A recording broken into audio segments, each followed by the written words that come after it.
It's a story of hope, but also of peril. That's the opening line in a description of the new book, I, Citizen, A Blueprint for Reclaiming American Self-Governance. Its author is Tony Woodlief. He is Executive Vice President at State Policy Network and joins us now. Tony, a story of hope, but also of peril. What's this story? Well, Mitch, what I do is I'm looking at these popular claims that we have two Americas, one red and one blue, on the verge of civil war. And we hear this from the left and the right. And I go into a lot of public opinion data and just demonstrate that that's really not an accurate description of the country. Most Americans are center-right. They're not animated about politics. They don't hate their neighbor for voting differently than they do. And the real peril here is not neighbors on the verge of civil war. It's a political class in Washington, D.C. that is undermining our right to govern ourselves and our communities. Now, these fighting political classes have been at each other's throats for years and years. One of the things that you mention in the description of this book is that, but now they're getting more everyday Americans involved in this and trying to say, hey, you need to dislike your neighbor if he or she doesn't agree with you. That's right. So there's a moral overtone now to their language. And we do know from the polling data that if you look, say, from the 1950s to the present, the percentage of Americans who are very animated about politics, who their ideology and their partisan loyalty are very important to them, it's still a minority of the population, maybe 20% of the country. But that's grown from about 12% in the 50s. And so the worry is that it's really just grown in recent years, which means you're on a growth path where you could, in 10 years or so, actually see half the country hating the other half. And the problem is that hatred is being stoked by the people who benefit from it, which are the people in both parties who really don't want to subject any kinds of decisions to a democratic process where we, the people, decide. They want to gather all the power for themselves in D.C. and decide by fiat. So Team Red, Team Blue aren't as big and powerful as we might think based on all of this discussion. That's correct. I mean, you see, for example, the number of people who describe themselves as independents has gone up. There's a common misperception about that. Pundits and party spokesmen will claim that independents really are partisans and they're just not admitting it. But when you look at the data election after election, you find that independents really do go back and forth between parties. So they are independent. And you've had declining party loyalty and certainly greater disgust on the part of average Americans directed at Washington politicians and the political parties because they're fed up with this game with the country's future. And all of this leads to problems and downsides for everyday Americans who would rather just live their lives and not have to deal with this. That's right. I mean, one of the examples I give is, my son is a United States Marine. We, in our community, our family, people in the state, we don't really have much say over where he's going to be sent next to get shot at, nor do we have any say, any kind of vote on whether or not our local libraries allow access to pornography on their computers. These decisions have been elevated above the legislature, often with a legislature's complicity, and they're put in the hands of executive branch officials and judges. And that's not what the founders intended at all.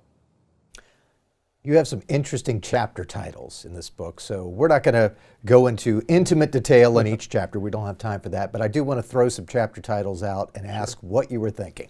Yeah, that's a good question. So let's start with chapter 1, The Great American Con. Sounds like some of what we've already been talking about is this Great American Con.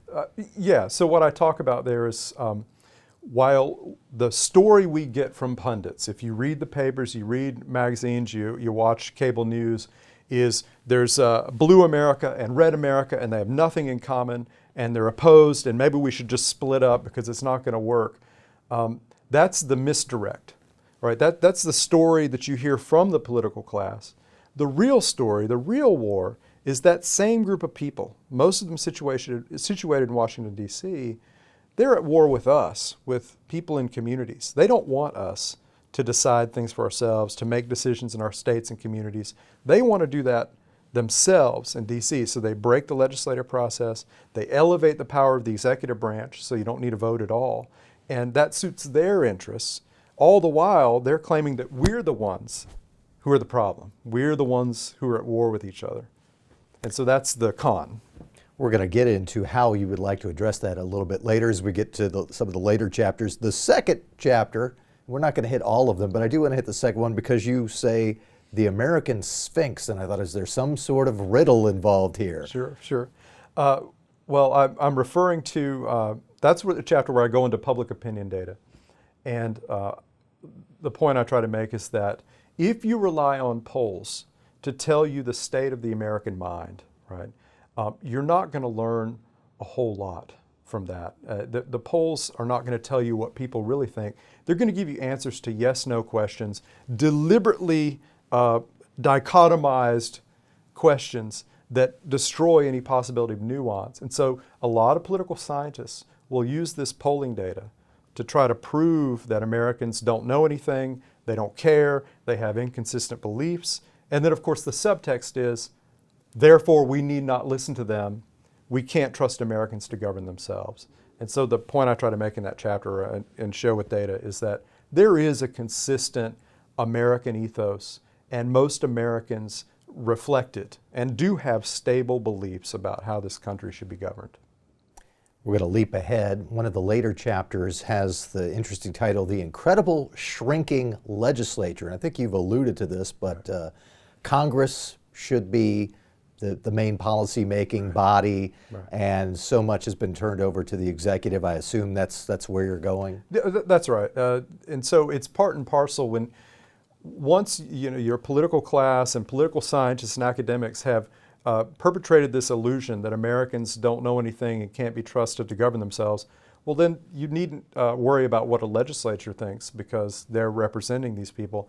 And the problem is that too many people we send to Congress, and in some cases our state legislatures, they're completely fine with that because they're absolved of responsibility for the decisions. They can point to the judges and the executive branch and complain, and that only changes when we, the people, start holding them accountable to decision making. I want to save the most time of the conversation for the final chapter because it's one thing to set out the problem and say this is a major issue, we need to do something about it. It's another to actually put forward a plan. You do. The subtitle of your book is A Blueprint for Reclaiming American Self-Governance, and your final chapter has the Manual for Self-Governance. So what should we do? Well, so Mitch, my challenge besides in that read chapter, your book. Yeah, of course, absolutely. That's step one. Read the book, buy the book, and read the book. I didn't want to give a set of solutions that are not practicable, that are not achievable, because a lot of books in this domain that are talking about what's wrong with American politics, their solutions are things like, well, let's have federalism. Look, Congress should fix itself. The American people should wake up. Well, that's like waving a magic wand. If I had a magic wand, I wouldn't write a book. I would just fix the country with a magic wand. So what I really tried to do was give you, the reader, things that you actually are in control of, that do matter. But they're not going to be turning a key in a lock and suddenly rainbows, sunshine, and freedom forever. So what I do is I start with the person. And I know it's unorthodox. It's not a political act. It's simply loving your neighbor. And I talk a little bit about what that means, because love is not a feeling, right? It's a set of actions, a commitment. And so it's very Tocquevillian in that way. And I work out from loving your neighbor to what can you do in your neighborhood, what can you do in your town council, in your community, what groups can you support? And I talk a fair bit there about state-based organizations like the Locke Foundation and other organizations in the network that I'm part of. But I try to make every step something that any person reading the book can do if he or she chooses to do it. Given your work on this, your diagnosis of the problem, putting together this manual for self-governance, do you have a lot of confidence that we actually can right the wrongs, turn the ship, get us back in the direction we need to head? I think, I do. I think that the peril is that we don't have a lot of time left. So the reason I have confidence is first of all, you have a lot of people puzzling over the Trump phenomenon. What happened there? And I don't think Trump is a solution, but it was clear indication the system is broken and people realize it, and they're trying to figure out, well, how can we fix that? Also, how can we take advantage of it? What we see in polling data is Americans don't trust DC. They don't like power in DC. They have much more trust for their state government and their local government. We also see that state governments are far more functional and effective right now than Washington, D.C. is. So there's this opportunity to solve problems at the state level, which is a lot of what State Policy Network does, what John Locke Foundation does. There's an opportunity to demonstrate solutions at the state level in communities and win people over to that. And then that's the first step to taking power away from DC, because the reason DC exercises so much power is we bought into the notion that they're the only people who can make the country better.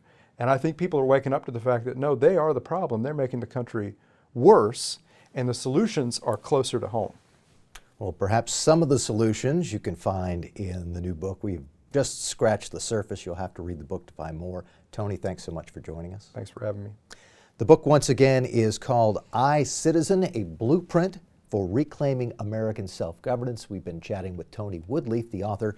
He is Executive Vice President at State Policy Network. Thanks so much for watching.